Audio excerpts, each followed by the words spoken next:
ایسے شخص سے قابل قبول ہیں کہ جو اہل ایمان ہے، اور اگر کوئی اہل ایمان نہیں اور اس کے ایمان کے اندر شک اور تردید پائی جاتی ہے، اس کا ایمان کامل ایمان نہیں، منزل یقین پر اپنے ایمان سے متعلق جو ہے وہ فائز نہیں ہے، کسی بھی ایک عقیدے کا یا منکر ہے، یا کسی بھی ایک عقیدے کا کے اندر وہ ہے شک اور تردید کا شکار ہے، تو ایسا شخص دائرہ ایمان سے خارج ہے۔ لہذا تمام معتقدات اور تمام عقائد کا ایک ساتھ ان پر یقین رکھنا، اقرار کرنا، اعتراف کرنا یہ ضروری ہے۔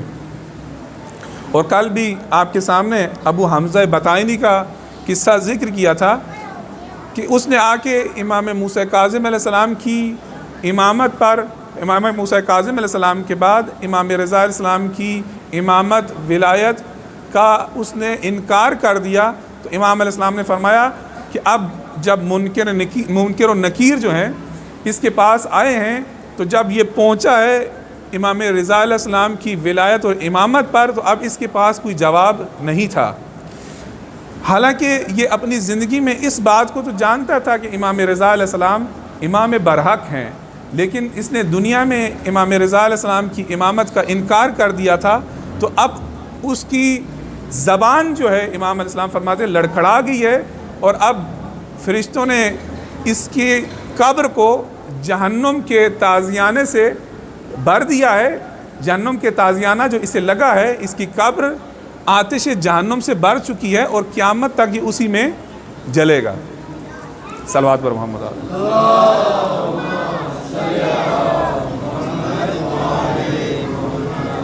تو لہذا کسی بھی ایک عقیدے کا جو انکار ہے وہ کل ایمان کا یا کل عقائد کا انکار ہے، لہذا تمام عقائد پر مجموعی طور پر ایمان لانا ضروری ہے۔ لیکن کسی کو یہ غلط فہمی نہ رہے کہ بندہ حقیر کا شاید مقصد یہ ہے کہ ہم جو عزاداری کرتے ہیں یا دیگر افراد جو عزاداری کرتے ہیں، یہ عزاداری نہیں کرنی چاہیے یا اس عزاداری کا کوئی فائدہ نہیں ہے۔ اگرچہ اصول تو یہی ہے کہ اس عزاداری کا فائدہ انسان کے ماتم کا فائدہ، انسان کی مجلس کا فائدہ، انسان کے رونے کا فائدہ، انسان کے گریہ کا فائدہ اس شخص کو ہوگا کہ جو شخص مومن ہے اور دائرہ ایمان میں داخل ہے۔ لیکن عزاداری جو ہے، عزاداری امام حسین علیہ السلام، عزاداری اہل بیت علیہ السلام، یہ ایک ایسی اکسیر اعظم ہے۔ اکسیر کہتے ہیں اس چیز کو کہ جو کیمیکل یا ایسی چیز یا دھات ہے کہ جو انسان کے پاس ہو، اور اگر انسان اس کو لوہے کے ساتھ لگائے تو وہ لوہے کو سونا کر دیتی ہے۔ وہ لوہے کو، ایک عام سے لوہے کو، ایک عام پیتل کو، ایک عام سی کسی بھی آہن کو داخل کر دے۔ اور تاریخ میں ایسے بہت زیادہ موارد گزرے ہیں کہ جب مودت اہل بیت نے، قربت اہل بیت نے، اہل بیت علیہ السلام کی حب نے کسی شخص کو جہنم کے کنارے سے اٹھا کر جنت کے اندر داخل کر دیا۔ پیغمبر صلی اللہ علیہ وآلہ وسلم کے زمانے میں، صلوات پر محمد،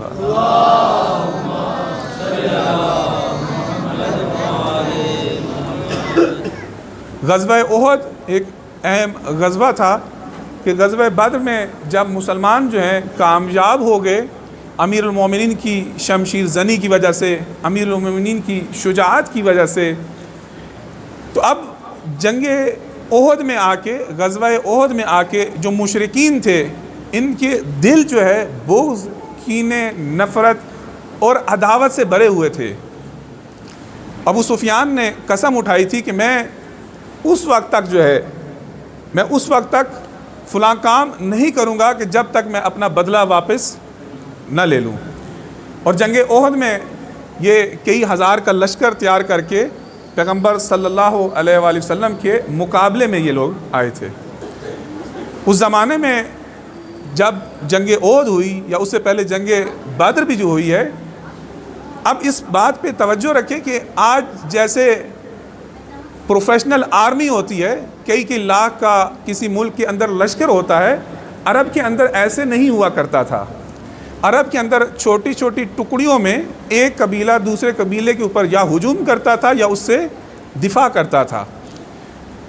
اس طریقے سے ہزاروں کا لشکر لے کے عرب میں پہلی دفعہ ایک لشکر نے دوسرے لشکر پر یا دوسرے علاقے کے اوپر چڑھائی کی. اب جب یہ مدینہ کے اوپر انہوں نے چڑھائی کی، مدینہ کے اوپر انہوں نے لشکر کشی کی، تو وہاں پر مدینہ کے اندر ایک یہودی رہتا تھا.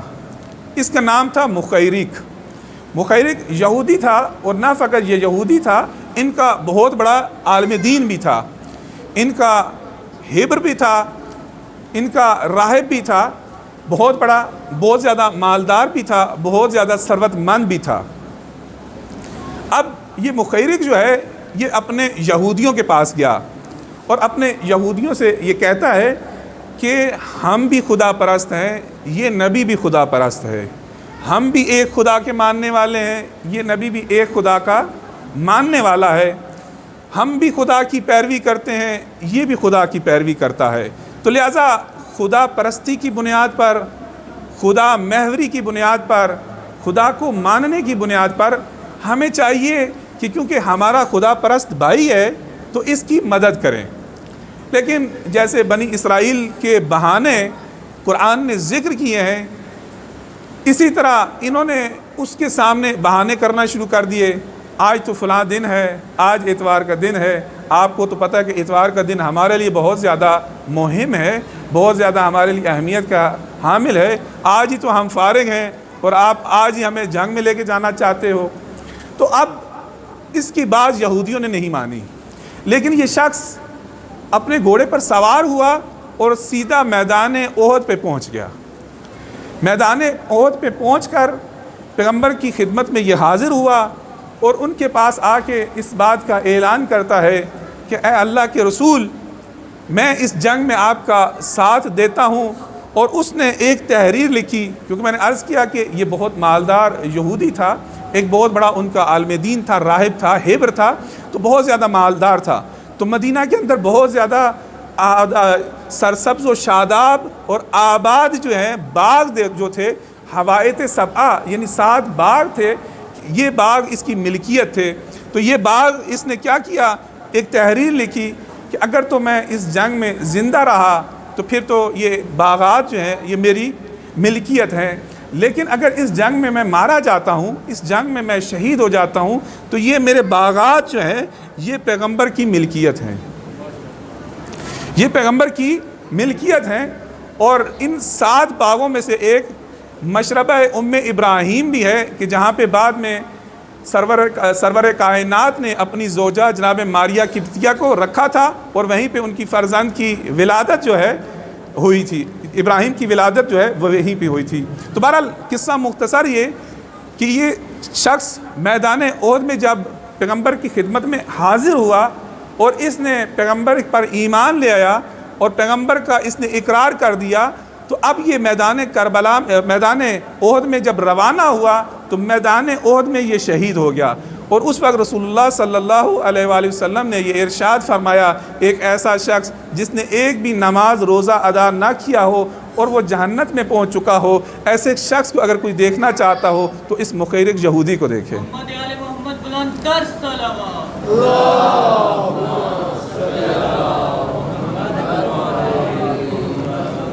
اور طول تاریخ میں بہت زیادہ ایسے واقعات ہیں کہ جب مودت اہل بیت نے خود سب سے بڑا واقعہ جو ہے میدان کربلا کے اندر جناب حور علیہ السلام کا واقعہ ہے کہ میدان کربلا میں یہ حور جو ہیں یہ سب سے پہلے امام حسین علیہ السلام کا راستہ روکنے والے ہیں.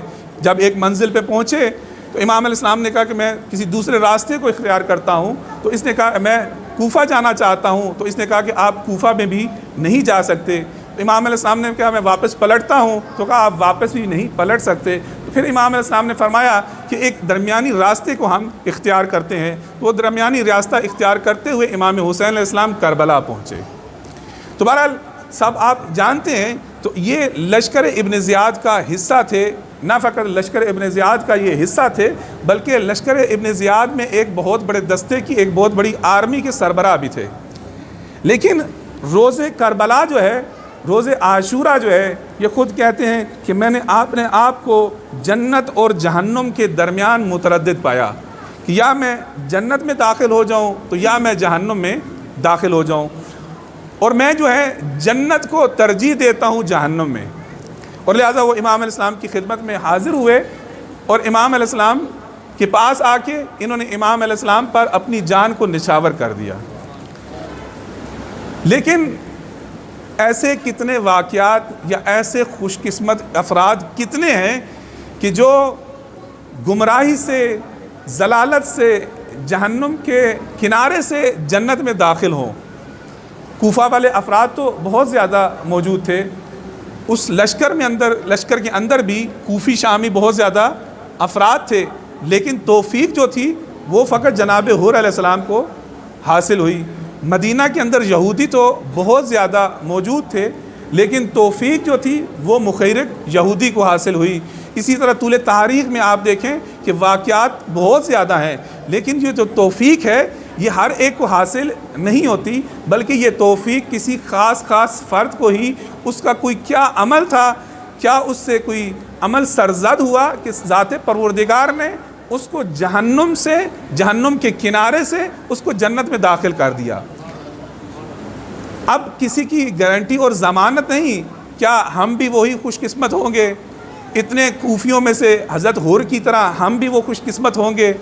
یا اتنے زیادہ مدینہ کے اندر آباد یہودیوں میں سے ہم بھی وہ خوش قسمت ہو سکتے ہیں کہ خداوند کریم کی ذات جو ہے محبت اہل بیت کے صدقے میں، ولایت اہل بیت کے صدقے میں، مودت اہل بیت کے صدقے میں خداوند کریم جو ہے ہمارا وہ سفر جو ہے کئی سالوں کا وہ ہم سے طے کروائے اور خداوند کریم ہماری بھی نجات کا ذریعہ بنا دے۔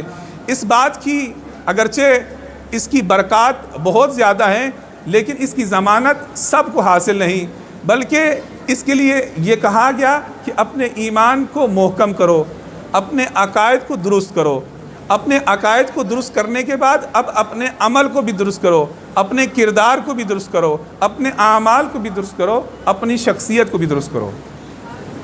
تو لہٰذا حکم عام یہ ہے کہ جو طریقہ کار ہے اس طریقہ کار کے مطابق پہلے اپنے ایمان کو، اپنے عقائد کو درست کرو، اپنے اعمال اور کردار اور اپنی شخصیت کو درست کرو۔ صلوات بر محمد علیہ۔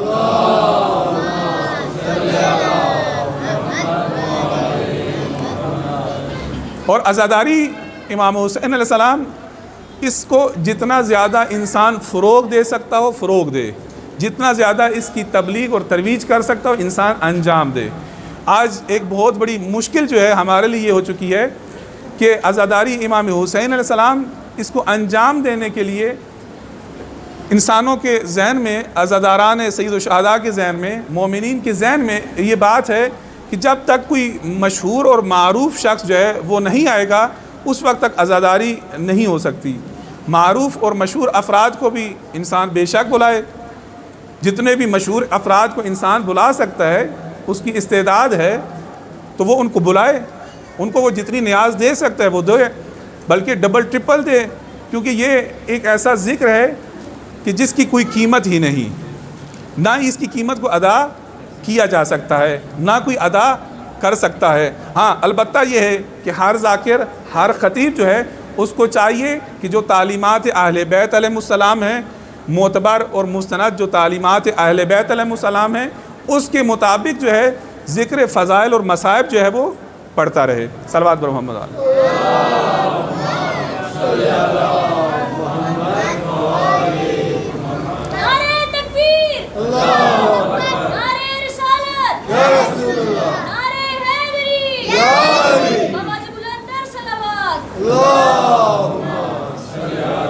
لہٰذا عزاداری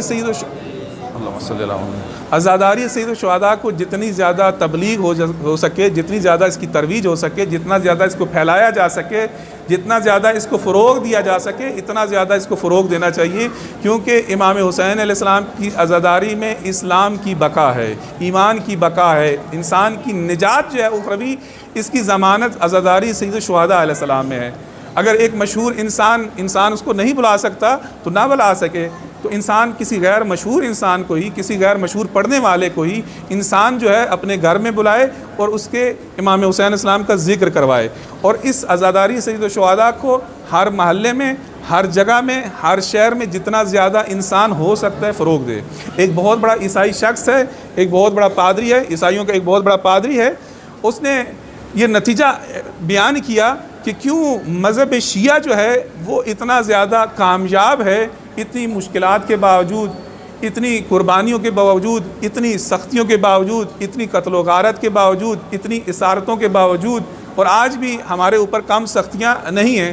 تو وہ کہتا ہے کہ اس کی وجہ یہ ہے کہ ہم نے، یعنی ہم عیسائیت نے، وہ کہتا ہے کہ ہم نے عیسائیت کو اٹھا کے کلیسا میں لے کے گئے اور کلیسا کو بھی ہم نے شہروں سے باہر بنایا، لیکن ائمہ اہل بیت علیہ السلام نے، شیعہ کے ائمہ نے، شیعہ کے اماموں نے عزاداری کو اٹھایا اور لوگوں کے گھروں میں داخل کر دیا، لہٰذا ان کے گھر گھر میں عزاداری ہے۔ اس وجہ سے لہٰذا ان کا مکتب جو ہے، ان کا جو مذہب جو ہے وہ پھیل بھی رہا ہے اور پروان چڑھ رہا ہے۔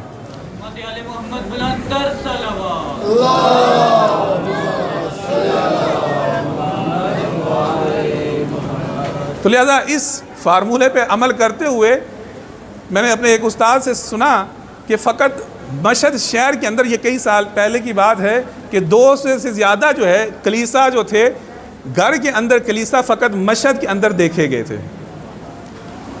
صلوات بر محمد علیہ۔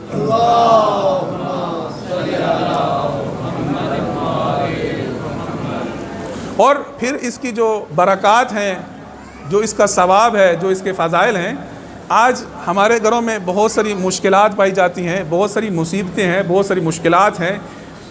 ان تمام کا حل یہ ہے کہ انسان اپنے گھروں میں عزاداری کو برپا کرے، کیونکہ عزاداری سید الشہداء علیہ السلام جو ہے یہ وہ عظیم عبادت ہے کہ جس میں معصومین علیہ السلام کا نور، معصومین علیہ السلام کا وجود مبارک جو ہے وہ خود اس میں شرکت کرتا ہے، معصوم اس میں شرکت کرتے ہیں۔ حضرت زہرا سلام اللہ علیہ اس عزاداری میں تشریف لاتی ہیں۔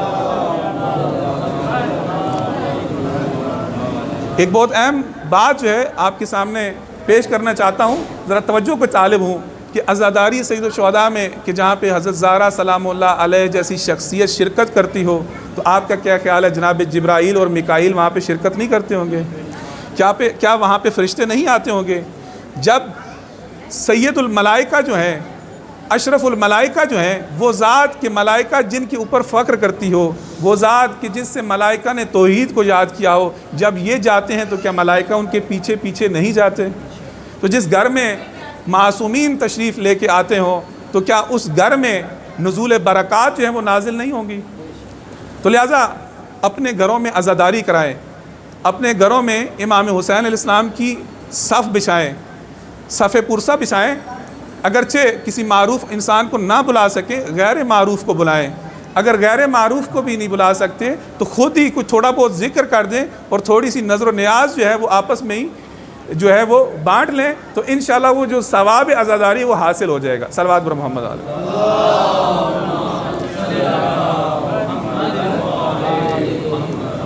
محرم کے ایام تھے، ابھی محرم شروع ہوا۔ مرحوم مرزا شیرازی بزرگ کے زمانے کا یہ قصہ ہے۔ مرحوم مرزا شیرازی بزرگ کے ایک شاگرد ہیں، تو کہتے ہیں کہ یہ میں اپنے استاد کی خدمت میں گیا، پہلی محرم جب تھی تو میں اپنے استاد کی خدمت میں حاضر ہوا، تو میرے استاد نے پوچھا کہ کل تو نے کیا عمل انجام دیا ہے؟ تو اس نے کہا کہ مجھے تو کچھ یاد نہیں کہ میں نے کوئی خاص عمل انجام دیا ہو۔ تو استاد یہ فرماتے ہیں کہ نہیں، تم یاد کرو کہ تم نے کل رات کیا عمل انجام دیا ہے۔ تو وہ کہتے ہیں کہ میں نے اپنے استاد سے کہا کہ مجھے ویسے تو کچھ یاد نہیں پڑتا، لیکن جب میں حرم میں زیارت کرنے کے لیے آیا، حرم میں زیارت کی، اس کے بعد چاند محرم کا جو ہے وہ نکل چکا تھا، محرم شروع ہو چکا تھا، تو میرے ذہن میں یہ بات آئی کہ یہ حدیث جو ہے ائمہ معصومین علیہ السلام کی موجود ہے، جو بھی امام حسین علیہ السلام پر روئے یا رلانے والی شکل بنائے اس کے اوپر جنت واجب ہے۔ تو کہا کہ میرے ذہن میں یہ بات آئی کہ میں امام حسین علیہ السلام پر رویا تو بہت ہوں، گریا تو میں نے بہت کیا ہے، لیکن ابھی تک یہ عمل جو ہے کہ میں نے امام حسین علیہ السلام پر رولایا نہیں ہے۔ تو لہٰذا میں اپنے گھر میں گیا، میں نے اپنے گھر والوں کو جمع کیا، اور اس کے بعد میں نے اپنی الماری میں سے جو میری کتابیں تھیں اس میں سے ایک مصائب کی میں نے کتاب نکالی۔ صلوات پر محمد علیہ۔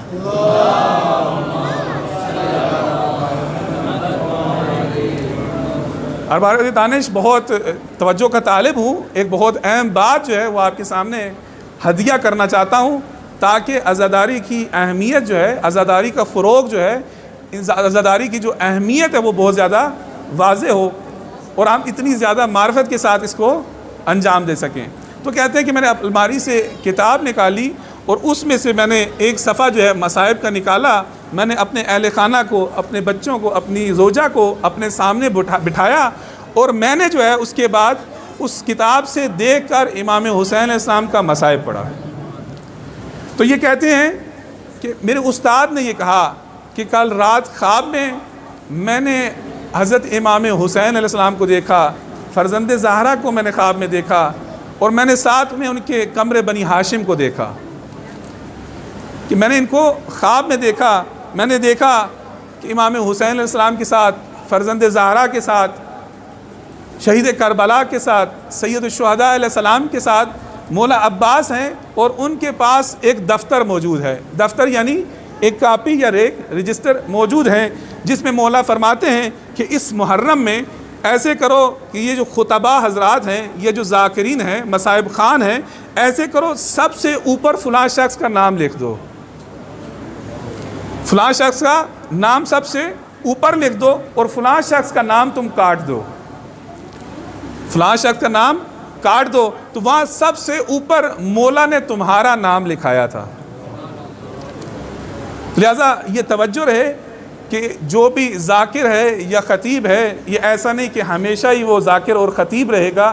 انسان سے ایسے اعمال سرزد ہوتے ہیں کہ انسان کا عمل، انسان کا ایمان، انسان کی محبت، انسان کی مودت، انسان کی ولایت جو ہے وہ انسان سے زائل ہو جاتی ہے۔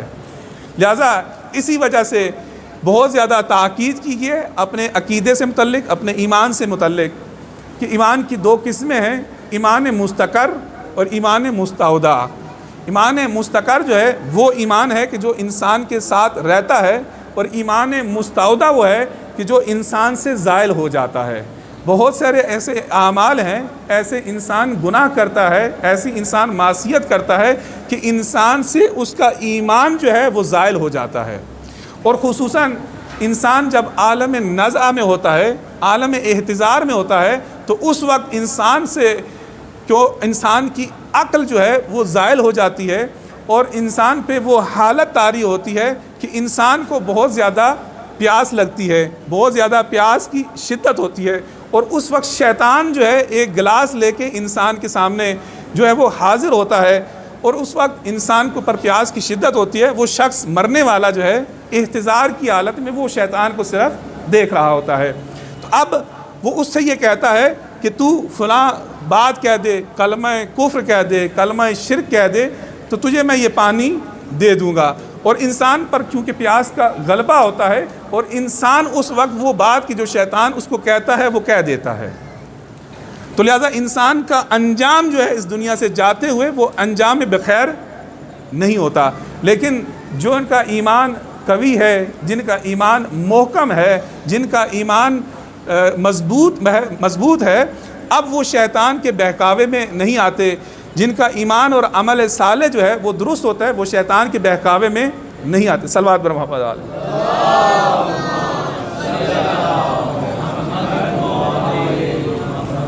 مرحوم آیت اللہ سید ہادی میلانی مرجع بزرگ تھے مشہد کے اندر، تو ان کے دل کا آپریشن تھا، دل کے آپریشن کے لیے ملک سے باہر تشریف لے گئے۔ یہ بہت پرانی بات ہے۔ تو ان کے جب دل کا آپریشن تھا، تو جو ڈاکٹر جو تھا دل کا آپریشن کر رہا تھا، تو اس نے یہ کہا کہ جیسے ہی انسان کا آپریشن ہوتا ہے تو انسان کو بے ہوش کیا جاتا ہے، اور اس کے بعد انسان جو ہے وہ ہوش میں واپس آتا ہے۔ تو اس ڈاکٹر نے اس کے ساتھ جو عملہ تھا میڈیکل کا، اس سے یہ کہا کہ جیسے یہ ہوش میں آئیں، اس سے پہلے کہ یہ کوئی بات کریں، تم نے فوراً مجھے اطلاع دینی ہے۔ تو اب جب ان کا آپریشن کیا گیا، اور اس کے بعد آپریشن کے بعد ان کو ہوش آنا تھا، تو عملے نے جا کے بتایا کہ ابھی یہ ہوش میں آنے والے ہیں۔ تو جب وہ ہوش میں تشریف لائے تو اس وقت جیسے ہی ان کی بات کو اس ڈاکٹر نے سنا، وہ ڈاکٹر مسلمان ہو گیا، وہ ڈاکٹر مسلمان ہو گیا۔ پوچھا کہ تمہارے مسلمان ہونے کی وجہ کیا ہے؟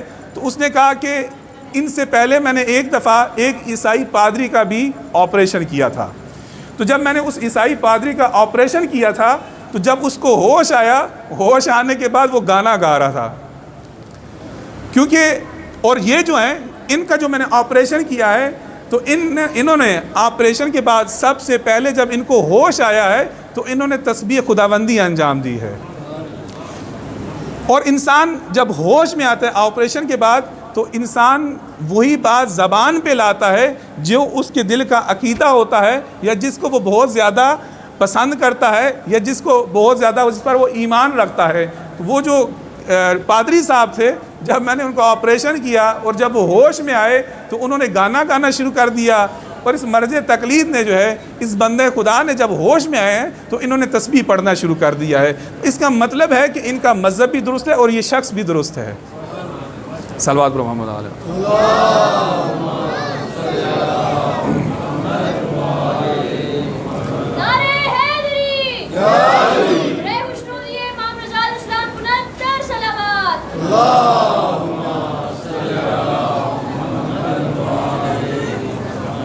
لہذا انسان عالم نزع میں، عالم احتضار میں انسان کے اوپر بہت بڑا سخت وقت ہوتا ہے، اور عرض کیا کہ بہت سارے انسان اعمال ایسے ہیں، غیبت انسان انجام دیتا ہے۔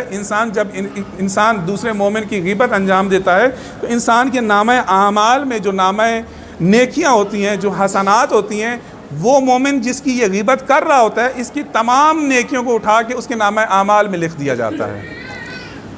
تو لہذا اور بہت سارے انسان ایسے اعمال انجام دیتا ہے کہ انسان کا ایمان جو ہے ضبط کر دیا جاتا ہے، انسان کے حسنات کو ختم کر دیا جاتا ہے۔ اس لیے ایمان اور عمل صالح جو ہے اس کی بہت زیادہ قدر و قیمت ہے، اور اسی کے لیے بہت زیادہ تاکید کی گئی۔ صلوات پر محمد علیہ۔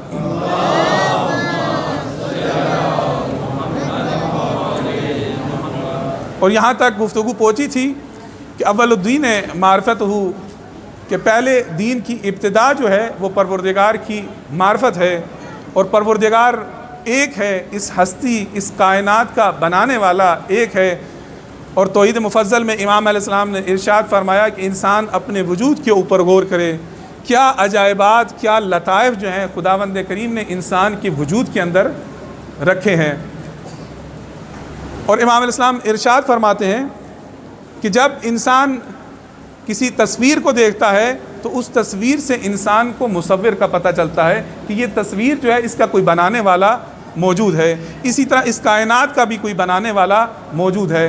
اب جب یہ بات طے ہوگی کہ اس بات ثانی ہو گیا کہ کائنات کا کوئی بنانے والا بھی ہے، کہ جس نے اس کائنات کو خلق کیا ہے، جس نے مجھے خلق کیا ہے، میرے ساتھ تمام انسانوں کو خلق کیا ہے، تمام موجودات کو خلق کیا ہے، آیا یہ بنانے والا ایک ہے یا متعدد ہے؟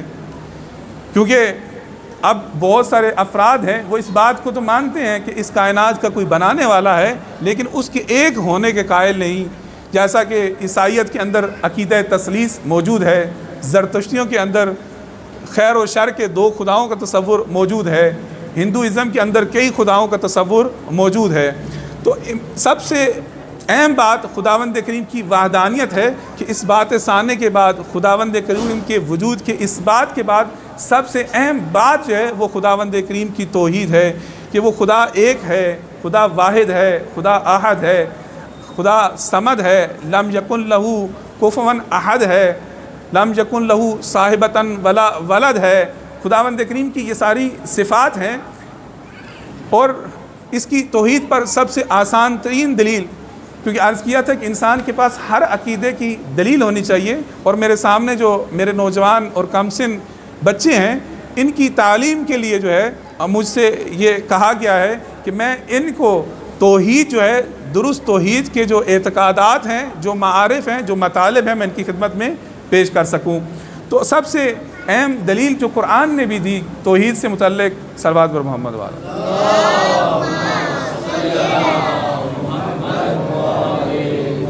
آپ سب سے توجہ کا طالب ہوں امام علیہ السلام قرآن نے ارشاد فرمایا لو کان فیہما آلہۃ الا اللہ لفسدتا، اگر زمین میں دو خدا ہوتے تو یہ زمین تباہ و برباد ہو جاتی، کیونکہ ایک خدا ایک چیز کا تقاضا کرتا تو دوسرا خدا دوسری چیز کا تقاضا کرتا۔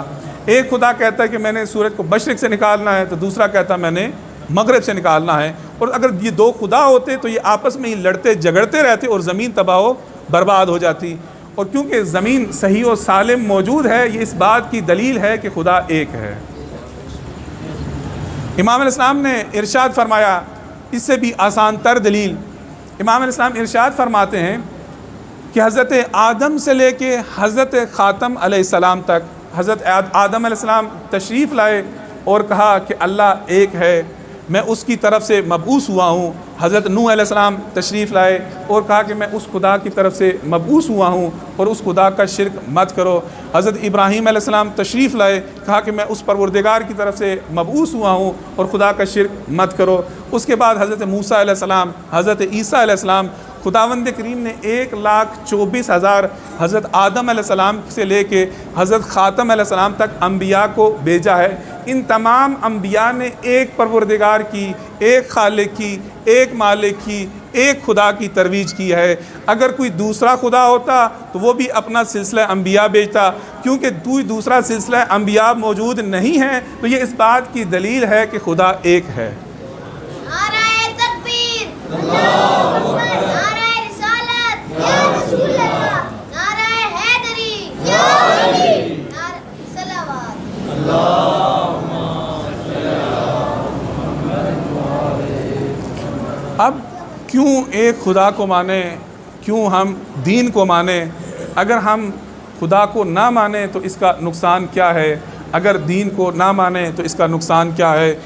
آج تقریباً 6 ارب سے زیادہ افراد ہیں، شاید ان میں تقریباً 1.5 ارب لوگ مسلمان ہیں، اور تقریباً 4.5 ارب کے نزدیک جو ہیں وہ لوگ مشرک اور کافر ہیں یا اہل کتاب ہیں، اور ان میں سے بھی ایک بہت بڑی اکثریت جو ہے وہ خدا کو ہی نہیں مانتی، کسی دین کو ہی تسلیم نہیں کرتی۔ تو اگر ہم بھی کسی دین کو تسلیم نہ کریں، ہم بھی کسی دین کی پیروی نہ کریں، ہم بھی کسی دین کو نہ مانیں تو اس کا نقصان کیا ہے؟ دین کو ماننا کیوں ضروری ہے؟ ہم کیوں دین کو مانیں؟ ہم کیوں دین کی پیروی کریں؟ ہم کیوں دین کی اطاعت کریں؟ ہم کیوں دین میں داخل ہوں؟ ہم کیوں اللہ کو مانیں؟ ہم کیوں اللہ کی عبادت کریں؟ ہم کیوں اللہ کی اطاعت کریں؟ ہم کیوں اللہ کی معرفت حاصل کریں؟ انشاءاللہ تعالیٰ کل سلسلہ کلام جو ہے وہ آگے بڑھے گا۔ حلہ کے اندر یا موصل کے اندر مرحوم علامہ مجلسی نے یہ قصہ لکھا ہے کہ موصل کے اندر ایک خاندان رہتا تھا، جو خاندان جو ہے وہ ناسبی خاندان تھا۔ ناسبی کہتے ہیں ایسے افراد کو، البتہ کئی معنی ہیں ناسبیت کے۔ ایک معنی یہ ہے کہ جو اہل بیت علیہم السلام کا بغض جو ہے اپنے دل میں رکھتا ہو۔ ایک البتہ ناسبی کا معنی یہ ہے، امام علیہ السلام فرماتے ہیں کہ ایسے افراد تو بہت کم ہوں گے کہ جو ہم سے بغض رکھتے ہوں گے، ہم سے عداوت رکھتے ہوں گے، یا کم از کم ہم سے عداوت کا اظہار کرتے ہوں گے۔ تو جو بھی ہمارے ماننے والوں سے دشمنی رکھے وہ بھی ناسبی ہے۔ صلوات پر محمد علیہ۔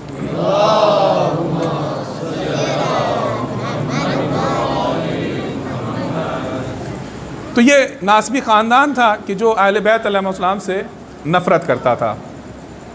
تو اس خاندان کہ ہاں اولاد نہیں ہوتی تھی، کوئی اولاد نرینہ نہیں تھی، تو انہوں نے منت مانی، انہوں نے نظر مانی کہ اگر خداوند کریم نے ہمیں بیٹا عطا کیا تو ہم اس بیٹے کو ڈاکو بنائیں گے کہ جو امام حسین علیہ السلام کے زائرین جو ہیں کربلا کی طرف جاتے ہیں قافلوں میں، ان قافلوں میں لوٹ مار مچائے گا۔ یہ اس کے مرحوم علامہ مجلسی نے اس واقعے کو بہار الانوار میں ذکر کیا ہے، اور اس شاعر کا ذکر جو ہے مرحوم علامہ امینی نے الغدیر کے اندر بھی ذکر کیا ہے، اور اس کے اشعار جو غدیر سے متعلق ہیں اس شخص کے وہ بھی کتاب الغدیر میں ذکر کیے ہیں۔ لیکن قصہ مختصر یہ ہے کہ مرحوم علامہ مجلسی یہ کہتے ہیں کہ اس کے ماں باپ نے یہ منت مانی تھی اور خداوند کریم نے ان کو بھی بیٹا عطا کر دیا۔ اب بیٹا عطا کر دیا، اب یہ بیٹا جوان ہوا تو اس کے ماں باپ کو فکر ہوئی کہ اپنی منت کو ادا کرے۔ تو اب اس کی ماں نے، اس کے باپ نے اسے یہ کہا کہ بیٹا ہماری کوئی اولاد نہیں تھی، تو ہم نے یہ منت مانی تھی کہ اگر خدا نے ہمیں اولاد دی تو ہم اسے ڈاکو بنائیں گے کہ جو امام حسین اسلام کے کاروان کو جا کے لوٹا کرے گا۔ تو بیٹا ابھی تو جوان ہو گیا ہے، ہماری منت کو ادا کر۔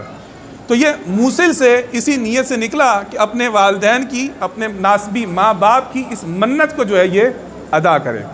تو یہ حلہ سے کربلا کے راستے میں آ کے بیٹھ گیا کہ جب کوئی قافلہ آئے گا تو میں اس قافلے کو لوٹوں گا۔ اب اس نے دیکھا کہ ابھی قافلہ نہیں آیا اور قافلہ آنے میں بہت زیادہ دیر ہے، تو لہٰذا میں تھوڑا سا آرام کر لیتا ہوں، میں تھوڑا سا سستا لیتا ہوں۔ تو اس نے کیا کیا، ایک درخت کے نیچے لیٹ گیا تو اس کو نیند آ گئی۔ جب وہ نیند کے اندر موجود تھا تو وہاں سے زائرین امام حسین اسلام کا قافلہ جو ہے گزرا۔ امام حسین اسلام کے زائرین کا قافلہ گزرا اور اس کے بعد اس کو یہ بیدار ہوا اور اس کو یہ بیدار ہو گیا اور اس کو پتہ چلا کہ قافلہ تو یہاں سے گزر چکا ہے اور اس کو بہت زیادہ افسوس ہوا۔ اس نے عالم خواب میں دیکھا کہ عالم محشر ہے، قیامت برپا ہے اور رسول اللہ صلی اللہ علیہ وآلہ وسلم جو ہیں تشریف فرما ہیں۔ صلوات محمد۔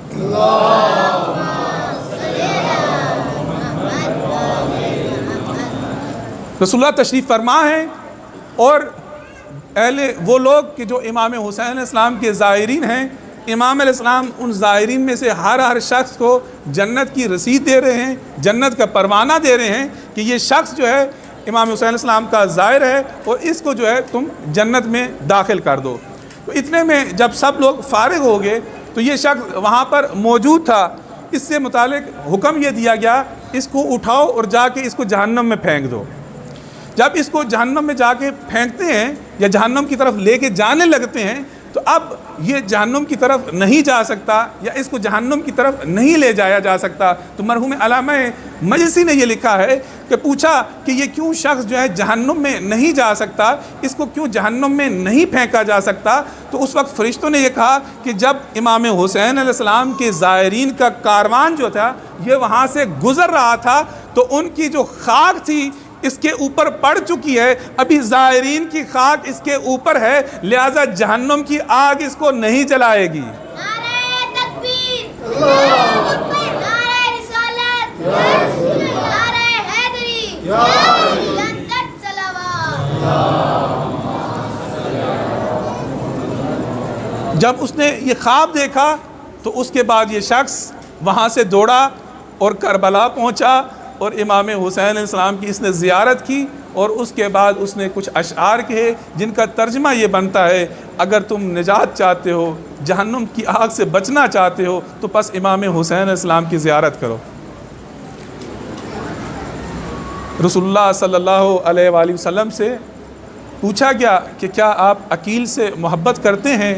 عقیل ابن ابی طالب کہ جو امیر المومنین علیہ السلام کے بڑے بھائی تھے، امیر المومنین سے 20 سال بڑے تھے، کیا آپ جناب عقیل سے محبت کرتے ہیں؟ تو رسول اللہ نے فرمایا کہ میں عقیل سے 2 وجہ سے محبت کرتا ہوں۔ ایک اس وجہ سے کہ میرے چچا ابو طالب عقیل سے محبت کرتے تھے۔ آج ہر کوئی دعوے دار محبت رسول ہے کہ ہم رسول سے محبت کرتے ہیں، ہم رسول کے محب ہیں، سب تو دعوے دار محبت رسول ہیں اور خود رسول جو ہیں وہ دعوے دار محبت ابو طالب علیہ السلام ہے۔ کہا کہ کیونکہ میرے چچا ابو طالب عقیل سے بہت محبت کرتے تھے لہٰذا میں بھی عقیل سے محبت کرتا ہوں۔ اور کہا دوسری وجہ یہ ہے کہ ان کا فرزند جو ہے میرے فرزند کی مدد کرتے ہوئے کوفہ میں شہید کر دیا جائے گا، مظلومیت کے ساتھ اس کو شہید کر دیا جائے گا تو اس فرزند پر مومنین کی آنکھیں گریہ کریں گی، اس پر مومنین کی آنکھیں روئیں گی۔ بس یہاں پر مسلم ابن عقیل کے اوپر رونا جو ہے رسول اللہ نے فرمایا ہے کہ مومنین جو ہے ایمان جو ہے صاحبان ایمان جو ہیں وہ مسلم ابن عقیل پر گریہ کریں گے، تو لہذا فرمایا کہ میں مسلم عقیل کے ساتھ محبت کرتا ہوں۔ اہل کوفہ نے امام علیہ السلام کو خط لکھے اور ان خط میں امام علیہ السلام سے اس بات کا تقاضا کیا کہ آپ کوفہ تشریف لائیں، ہم آپ کی دعوت کرتے ہیں اور آپ آ کے سلسلہ خلافت جو ہے اس کو آپ سنبھالیں۔ تو امام علیہ السلام نے ان کوفیوں پر اتمام حجت کرتے ہوئے 18,000 اور بعض تاریخوں میں 24,000 خطوط تھے کہ جنہوں نے کوفہ والوں نے امام حسین علیہ السلام کو خط لکھے تھے کہ مولا آپ کوفہ آ جائیں، کوفہ کی کھیتی تیار ہے اور آپ آ کر یہاں پر حکومت کریں، یہاں کا حاکم جو ہے ہم اس کو باہر نکال دیں گے، ہم اس کے پیچھے جمعہ اور جماعت ادا نہیں کرتے۔ تو امام حسین علیہ السلام نے اتمام حجت کرتے ہوئے حضرت مسلم ابن عقیل کو کوفہ کی طرف روانہ کیا۔ حضرت مسلم ابن عقیل کوفہ کی طرف روانہ ہوئے تو بعض روایات کے مطابق جو ہے 18,000 اور بعض روایات کے مطابق جو ہے 24,000 افراد نے مسلم ابن عقیل کے ہاتھ پر بیعت کی۔ مسلم ابن عقیل کے ہاتھ پر بیعت کی۔ اب جناب مسلم علیہ السلام نے امام حسین علیہ السلام کو خط لکھا کہ مولا آپ کوفہ تشریف لے آئیے، 18,000 افراد نے میرے ہاتھ کے اوپر آپ کے لیے بیعت کی ہے۔ تو جیسے ہی مسلم کا خط جو ہے امام حسین علیہ السلام کی طرف روانہ ہوا تو عمر بن سعد نے یزید کو خط لکھا کہ نعمان ابن بشیر جو ہے ایک نااہل حاکم ہے، تو تم ایسے کرو کہ اس کو بدلو، اگر تم چاہتے ہو کہ کوفہ تمہارے ہاتھ میں رہے، کوفہ تمہارے ہاتھ سے نہ نکلے، تو اس نعمان ابن بشیر کو تبدیل کرو اور اس کی جگہ کسی اور شخص کو گورنر لگاؤ، ورنہ مسلم ابن عقیل جو ہیں یہ کوفہ کو تمہارے ہاتھ سے لے لیں گے۔ تو اس نے ابن زیاد کو زیاد ابن ابی کا بیٹا عبید اللہ ابن زیاد جو ہے اس نے جو پہلے بصرے کا گورنر بھی تھا، اس نے اس کو کوفے کا گورنر بھی بنایا، اور کوفے کا گورنر بناتے ہوئے کوفہ کی گورنری اس کو دی۔ اس کا باپ بھی بہت بڑا ظالم تھا اور یہ شخص بھی خود بہت بڑا ظالم تھا، اس کا باپ بھی بہت بڑا ناسبی تھا، اور اس نے چن کے امیر المومنین علیہ السلام کے اصحاب کو شہید کیا تھا۔ اور یہ ابن زیاد جو ہے یہ بھی بہت بڑا ظالم تھا۔ تو یہ کوفہ میں داخل ہوا، اور کوفہ میں داخل ہونے کے بعد یہ دارالامارہ میں گیا، اور دارالامارہ پہ جب اس نے قبضہ کیا تو اس وقت اس نے اس بات کا اعلان کیا کہ جو بھی مسلم کی بیعت کرے، جس نے بھی حسین کی بیعت کی اور جس نے بھی یزید کی بیعت کی خلاف ورزی کی، اس کو قتل کر دیا جائے گا۔ اور اس کے بعد ہانی ابن عروہ کہ جن کے گھر میں جناب مسلم نے پناہ لی تھی، تو جناب ہانی ابن عروہ کو اس نے بلایا، اور جناب ہانی ابن عروہ کو یہ کہتا ہے کہ تو نے مسلم کو پناہ دی ہے؟ تو انہوں نے کہا کہ میں نے مسلم کو پناہ نہیں دی، پر قصہ مفصل ہے۔ تو وہ اس وقت ایک جاسوس تھا کہ جس جاسوس کو جناب مسلم کا پتہ چلانے کے لیے جو ہے جناب ہانی کے گھر میں بھیجا گیا تھا۔ تو اس کے بعد اس نے جناب ہانی کو قید کر دیا۔ اب جناب ہانی کو کوئی بچانے والا نہیں تھا، تو جناب ہانی کو بچانے کے لیے جناب مسلم ابن عقیل وہ 18,000 افراد یا 24,000 افراد جو ہے جنہوں نے جناب مسلم ابن عقیل کی بیعت کی تھی، یہ جناب ہانی کا دفاع کرنے کے لیے، ان کو ابن زیاد سے بچانے کے لیے انہوں نے آ کے دارالامارہ کا محاصرہ کیا۔ اب جب دارالامارہ کا محاصرہ کیا تو اس وقت ابن زیاد نے یہ کیا کہ اس نے اعلان کیا، کہا کہ جا کر اعلان کرو کہ شام سے ایک بہت بڑا لشکر آ رہا ہے کہ جو لشکر آ کے کوفہ کو تہس نہس کر دے گا، جو بھی یزید کا مخالف ہے، جو بھی ابن زیاد کا مخالف ہے، جو بھی حسین کا ماننے والا ہے، اس کو شہید کر دیا جائے گا، اس کے گھر کو مسمار کر دیا جائے گا۔ اب روایات یہ کہتی ہیں کہ جناب مسلم ابن عقیل جو ہے یہ 18,000 افراد جو تھے انہوں نے ان کے پیچھے نماز پڑھی تھی، لیکن نماز پڑھنے کے بعد جیسے یہ اعلان سنا تو اب کہتے ہیں کہ 24-25 سے زیادہ افراد ان کے پیچھے موجود نہیں تھے۔ اب جناب مسلم ابن عقیل، کیونکہ مسلم ابن عقیل کوفہ کے رہنے والے نہیں تھے، وہ مدینہ کے رہنے والے تھے۔ اب وہ مدینہ کے رہنے والے تھے، کوفہ سے متعلق وہ زیادہ نہیں جانتے تھے۔ کوفہ میں بھی وہ جتنا عرصہ رہے تھے وہ جناب کبھی ہانی کے گھر میں، کبھی جناب مختار کے گھر میں رہتے تھے۔ اب وہ جب مسجد سے نکلے، کوفہ کی گلیاں ہیں اور حضرت مسلم ابن عقیل اکیلے ہیں اور نہیں معلوم کہ کیسے اس کوفہ سے باہر نکلیں۔ ان کوفہ کے لوگوں نے جناب مسلم ابن عقیل کو دھوکہ دے دیا، ان سے دغا کر دی، یہاں تک کہ مسلم ابن عقیل ایک گلی سے دوسری گلی میں جاتے ہیں، ایک محلے سے دوسرے محلے میں جاتے ہیں، یہاں تک کہ ایک محلے میں جا کر کھڑے ہو گئے، ایک گھر سے باہر کھڑے ہو گئے اور تھکاوٹ کی وجہ سے سستانے لگے۔ تو اتنے میں ایک شخص بڑھیا ہے وہ گھر سے باہر نکلی اور باہر نکل کے کہتی ہے کہ اے اجنبی تو میرے گھر سے باہر کیوں کھڑا ہے؟ تو اس سے کہتے ہیں کہ اے بڑھیا میں پیاسا ہوں، مجھے پیاس لگی ہے، پیاس کی میرے اوپر شدت ہے۔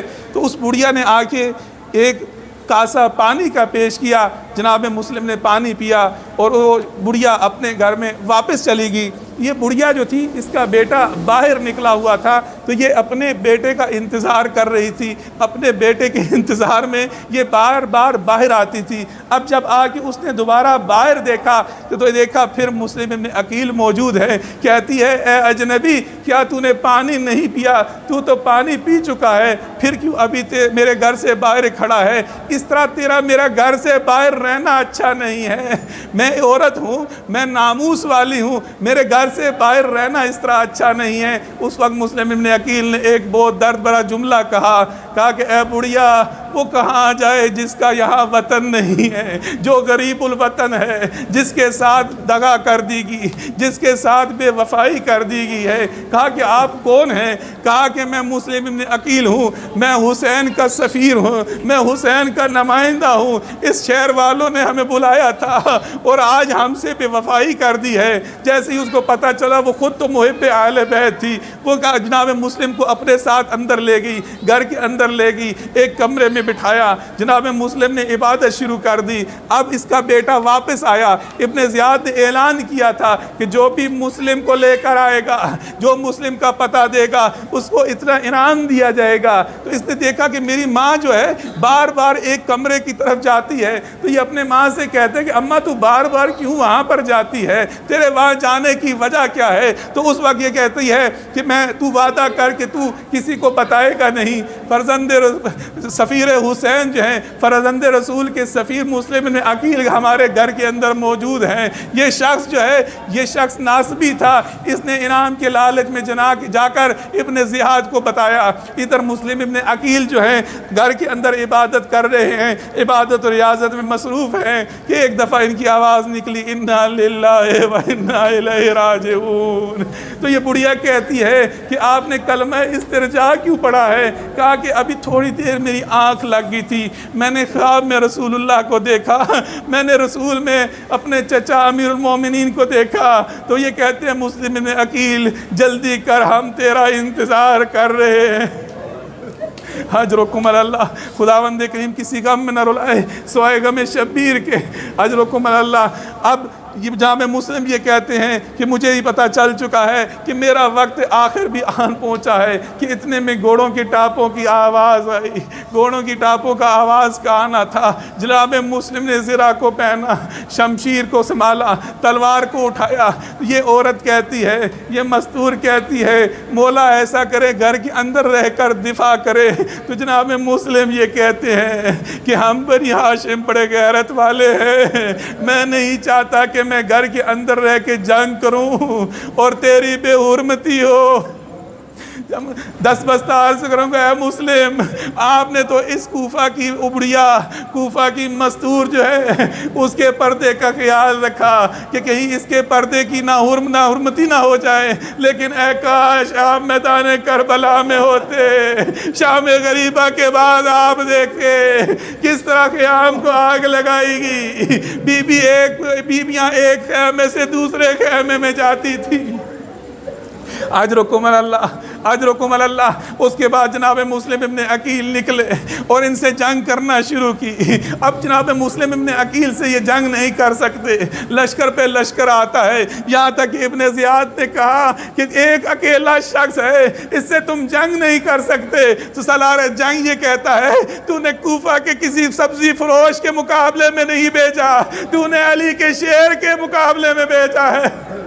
اجرکم اللہ۔ اب جناب مسلم کا مقابلہ تو نہیں کر پا رہے، تو لہذا کیا کیا، ایک جگہ پہ انہوں نے گڑھا کھودا، اس گڑھے کو کھود کے جنگ کرتے کرتے جناب مسلم ابن عقیل کو اس گڑھے کی طرف لے جا رہے ہیں۔ اب جناب مسلم ابن عقیل کو معلوم نہ تھا، یہ جنگ کرتے کرتے جیسے اس گڑھے کے پاس پہنچے، اس گڑھے کے اندر گرے، اور اب جیسے ہی اس گڑھے کے اندر گرنا تھا، جس کے ہاتھ میں تلوار تھی وہ تلوار کا وار کرتا تھا، جس کے ہاتھ میں نیزہ تھا وہ نیزہ مارتا تھا، جس کے ہاتھ میں جلتی لکڑی تھی وہ لکڑی مارتا تھا، کہ یہاں تک کہ جناب مسلم نے عقیل کو آ کے ایک شخص نے کہا میں آپ کو پناہ دیتا ہوں، آپ میری پناہ میں ہیں، اگر آپ اپنی تلوار کو رکھ دیں تو میں آپ سے وعدہ کرتا ہوں کہ آپ کو کوئی نقصان نہیں پہنچایا جائے گا۔ جناب مسلم نے اس پر اعتماد کیا، لیکن جیسے ہی اس پر اعتماد کیا جناب مسلم کو رسیوں سے جکڑ کے لیا گیا، جناب مسلم کو دربار کی طرف لے کے گئے۔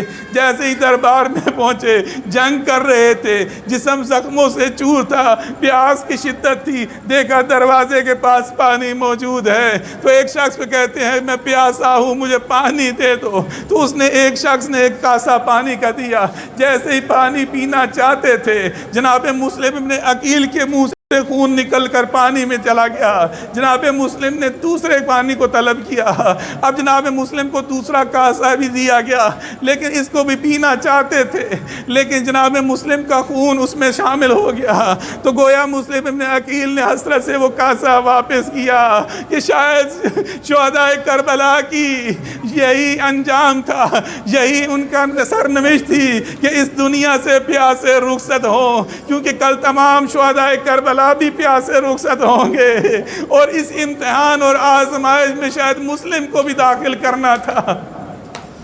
اجرکم اللہ، خداوند کریم کسی غم میں نہ رلائے سوائے غم شبیر کے۔ جناب مسلم آپ تو خوش قسمت تھے، آپ نے پانی کو طلب کیا، آپ کو پانی تو مل گیا، لیکن آئے سید الشہداء فرماتے ہیں میرے شیعو جب بھی ٹھنڈا پانی پینا میری پیاس کو یاد کرنا، اے کاش تم میدان کربلا میں ہوتے، تم دیکھتے میں نے کیسے اپنے ششمائے کے لیے پانی کو طلب کیا۔ حجرکم اللہ، خداوند کریم کسی غم میں نہ رلائے۔ اب مسلم ابن عقیل کو دربار میں لایا گیا، اور مسلم ابن عقیل کو دربار میں لا کے شہید کرنے کا حکم دیا۔ تو اس وقت مسلم ابن عقیل کہتے ہیں ابن زیاد سے، اے ابن زیاد میں وصیت کرنا چاہتا ہوں۔ کہا کہ جس سے تم وصیت کرنا چاہتے ہو کر لو۔ تو وہاں پہ دربار میں دیکھا عمر سعد بھی موجود تھا، اپنے قبائلی نظام کے حساب سے اس سے دور کی رشتہ داری تھی۔ انہوں نے ابن سعد کی طرف دیکھا، ابن سعد ابن زیاد کی طرف دیکھا، تو ابن زیاد نے اجازت دی جا کے ان کی وصیت کو سنو۔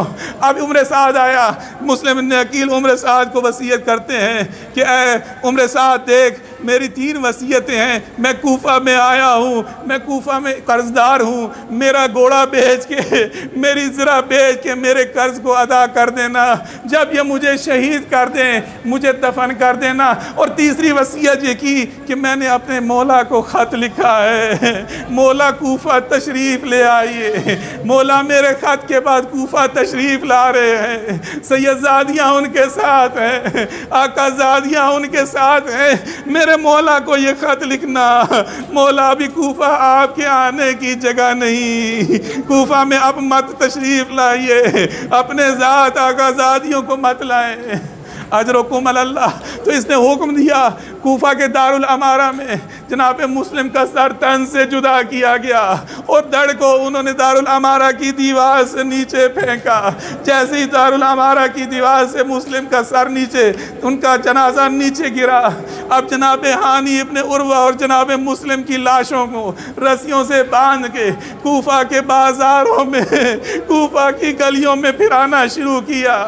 ادھر امام حسین علیہ السلام ایک مقام میں پہنچے تو 2 شخص ہیں کہ جو کوفہ کی طرف آ رہے تھے، تو انہوں نے جب امام حسین کو دیکھا، امام حسین کو نہ ملے، تو ایک شخص نے جا کے پیچھا کیا اور جا کے کوفہ کی خیریت دریافت کی۔ تو انہوں نے بتایا کہ ہم جب کوفہ سے نکلے تو کوفہ میں مسلم کو شہید کر دیا گیا، ہانی ابن عروہ کی اور جناب مسلم کو رسیوں میں باندھ کر کوفہ کے بازاروں میں، کوفہ کی گلیوں میں پھرایا جا رہا تھا۔ اس وقت یہ شخص واپس امام حسین کی خدمت میں آیا اور کہا کہ میں ایک بات آپ سے کرنا چاہتا ہوں، تو میں آپ سے تنہائی میں بات کرتا ہوں۔ امام نے کہا ہماری کوئی بات تنہائی میں نہیں، ہماری بات کسی سے چھپی نہیں، تو نے جو بات کرنی ہے یہاں پہ کر دو۔ تو اس وقت اس نے خبر دی کہ یہ 2 شخص کوفہ سے آ رہے تھے، تو انہوں نے مجھے کوفہ سے متعلق یہ بات بتائی ہے، جناب مسلم کو شہید کر دیا گیا، ہانی کو شہید کر دیا گیا۔ تو اس وقت امام حسین علیہ السلام اٹھے خیام کی طرف تشریف لائے اور ایک 4 سالہ بچی ہے جس کا نام حمیدہ ہے. مولا نے آ کے اس کو سر پر ہاتھ پھیرنا شروع کیا. خاندان اہل بیت کی پلی بچی ہے, فوراً سمجھ گئی کہ میرے بابا شہید ہو گئے ہیں. کہتی ہے ماموں آپ تو ایسے میرے سر میں ہاتھ پھیرتے ہیں جیسے کسی یتیم کے سر پر ہاتھ پھیرا جاتا ہے. مولا فرماتے ہیں حمیدہ آج کے بعد مجھے ہی اپنا بابا سمجھنا. دستبستہ عرض کرتا ہوں مسلم آپ تو خوش قسمت ہیں, آپ کی شہادت کی خبر آپ کی بیٹی کو ملی. امام حسین نے اس پر کے سر پر دست شفقت رکھا, لیکن یوم عاشورہ جب سکینہ حسین کے جنازے کے ساتھ لپٹی تھی شمر تازیانہ لے کے آیا. لعنت اللہ علی قوم الظالمین وسیعلم الذین ای منقلب ینقلبون. اللہم عجل لولیک الفرج, اللہم عجل لولیک الفرج, اللہم عجل لولیک الفرج. سب آواز بلند. اللہم عجل لولیک الفرج, اللہم عجل لولیک الفرج, اللہم عجل لولیک الفرج, اللہم عجل لولیک الفرج, اللہم عجل لولیک الفرج, اللہم عجل لولیک الفرج, اللہم عجل لولیک الفرج, اللہم عجل لولیک الفرج, اللہم عجل لولیک الفرج, اللہم عجل لولیک الفرج, اللہم عجل لولیک الفرج. وجعلنا واولادنا من اعوان وانصار والمستشهدين بين يديه.